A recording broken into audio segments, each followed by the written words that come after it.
પંડ્યા આરતી આપ જોઈ રહ્યા છો સ્પાર્ક ટુડે ન્યૂઝ। હાલ વધતા જતા સાયબર ક્રાઇમ ફ્રોડ કે જે સતત વધી રહ્યા છે ને જેમાં આંકડા ઉપર નજર કરવામાં આવે તો વધતા જતા સાયબર ફ્રોડની હાલની પરિસ્થિતિ જેમાં સાયબર ક્રાઇમમાં થતા ફ્રોડ 5000થી વધુ અરજીઓ છે। સાયબર ક્રાઇમના કેસમાં ટોટલ 123 આરોપીઓ છે। 2021ના એક જ ગુનામાં 5 નાઇજીરિયન આરોપીઓ છે। નાઇજીરિયન આરોપીઓને 21,50,000નો દંડ અને 5 વર્ષની કેદના ગુનાના વિવિધ પ્રકારો। Nude call, Chinese loan scam સૌથી વધારે થતા ફ્રોડના પ્રકાર જેમાં સ્ટોક ઇન્વેસ્ટમેન્ટ, ટાસ્ક લોન અને ફ્રેન્ડશિપ, પોલીસની ધમકી આપીને postal link, Skype fraud. Gujarat બહારના આરોપીઓ 45, રાજ્યોના આરોપીઓ 78, વડોદરા સિટીના આરોપીઓ 9। 2023માં વડોદરા સિટીમાં 38 કરોડથી વધુ ફ્રોડ કરવામાં આવ્યું।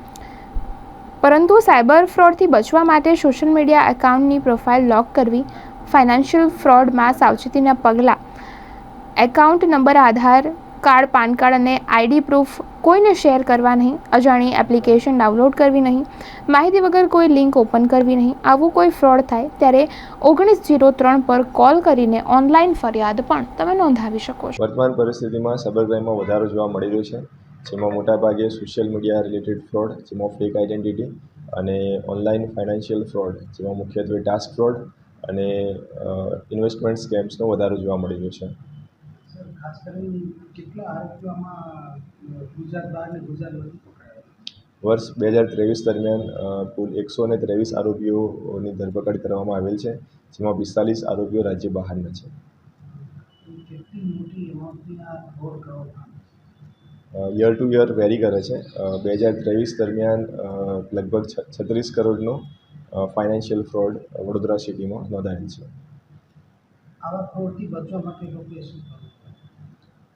મુખ્યત્વે તમારી જે ડિજિટલ પ્રોફાઇલ છે એને સેફ એન્ડ સિક્યોર રાખવી જોઈએ અને લોક્ડ રાખવી જોઈએ। અને ફાઇનાન્શિયલ ફ્રોડ રિલેટેડમાં તમારા જે પણ આધાર કાર્ડ છે, બેંક ડિટેલ્સ છે એ વધારે કોઈને શેર ન કરવી જોઈએ।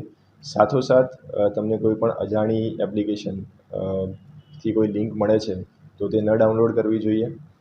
અને સાયબર ક્રાઇમ થયેથી 1930 પર તાત્કાલિક કોલ કરવો જોઈએ અને નજીકના પોલીસ સ્ટેશનનો સંપર્ક કરવો જોઈએ।